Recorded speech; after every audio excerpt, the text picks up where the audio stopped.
Pernah tak anda rasa, risau pasal duit padahal gaji macam baru je masuk? Kalau pernah, anda tak kesorangan. Dalam perkongsian kali ini, kita akan cuba bongkar apa sebenarnya yang berlaku dalam fikiran kita, apa punca psikologi di sebalik keresahan kewangan ni, semuanya berdasarkan satu kajian saintifik yang, memang menarik.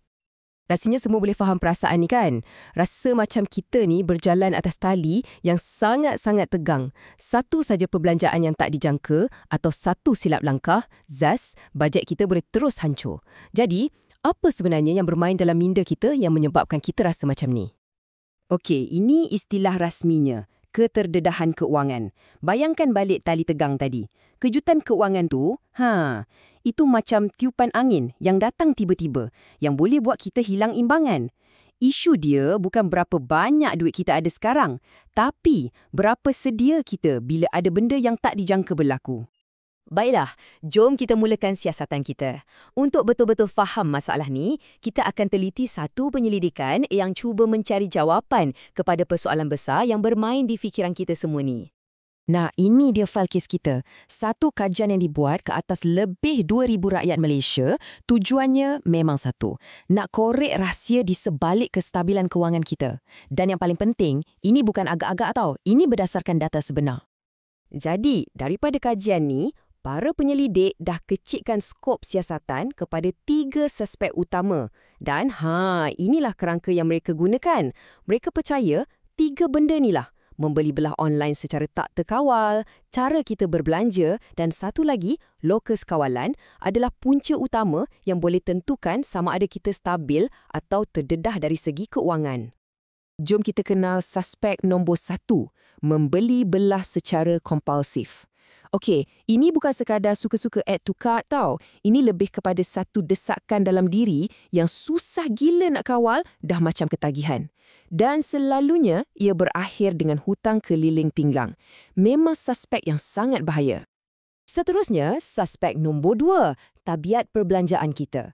Yang menarik pasal suspek ni kan, ia bukan pasal berapa besar gaji anda, tapi macam mana anda uruskan duit tu. Adakah anda jenis yang rancang perbelanjaan atau jenis yang main ikut nafsu je? Tabiat tu yang penting, bukan jumlah gaji semata-mata. Dan suspek terakhir kita, yang ni paling mendalam, paling psikologi, lokus kawalan. Senang cerita, ia adalah tentang kepercayaan asas dalam diri anda. Anda percaya tak yang anda ni sebenarnya yang kawal nasib kewangan anda? Atau anda rasa ia ditentukan oleh nasib, tuah atau takdir?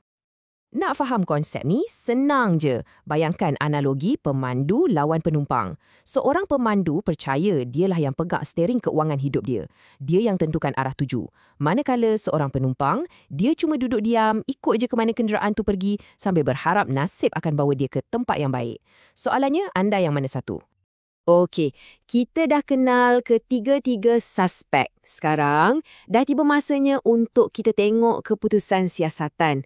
Apa yang data ni tunjukkan? Mana satu dalang utamanya? Fikirkan sekejap. Antara 3 faktor ni, membeli belah tak terkawal, tabiat berbelanja dan kepercayaan kita tentang kawalan diri, mana satu agaknya yang paling besar impaknya terhadap kestabilan keuangan kita? Jom kita tengok buktinya. Okey, gambar rajah ni mungkin nampak macam pening sikit kan? Tapi jangan risau, anggap je ni macam cap jari keuangan kita.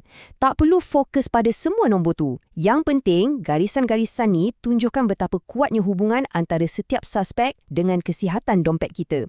Jom kita mudahkan lagi.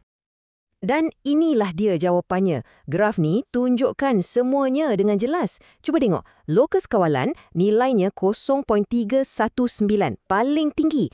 Ini bermakna kepercayaan bahawa anda yang berkuasa ke atas keuangan anda adalah pendorong kestabilan yang paling kuat. Tabiat berbelanja yang baik tu membantu sikit, tapi tabiat membeli belah kompulsif, nampak tak? Ia negatif, memang tarik kita ke bawah. Nampak jelas kan? Jadual ni rumuskan semuanya. Memang betul, membeli belah secara kompulsif tu bahaya. Dan ya, tabiat belanja yang baik tu membantu. Tapi, bintang utama dalam siasatan ni, penemuan paling besarnya ialah lokus kawalan.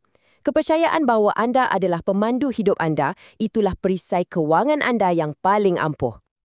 Baiklah, kita dah tengok data, dah tahu penemuannya. Soalan paling penting sekarang, apa kita nak buat dengan semua maklumat ni? Macam mana kita boleh guna pengetahuan ni untuk kuatkan lagi kedudukan kewangan kita?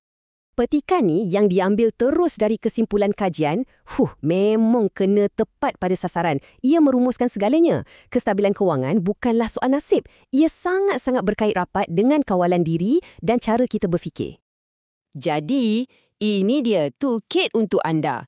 Pertama, sedar yang tabiat belanja tak sihat tu memang satu risiko. Kedua, amalkan perbelanjaan yang lebih berhemah. Tapi yang paling-paling penting, pupuk minda seorang pemandu. Percaya yang setiap tindakan anda hari ini akan menentukan masa depan kewangan anda. Itulah aset anda yang paling berharga. Dan akhir sekali, ini soalan untuk kita renungkan bersama. Selepas melihat semua bukti ni, cuba tanya diri sendiri. Dalam perjalanan kewangan hidup aku, adakah aku yang sedang pegang steering atau aku cuma duduk di sebelah mengharapkan nasib yang baik? Jawapan anda kepada soalan tu, mungkin itulah kunci sebenar kepada kestabilan kewangan anda.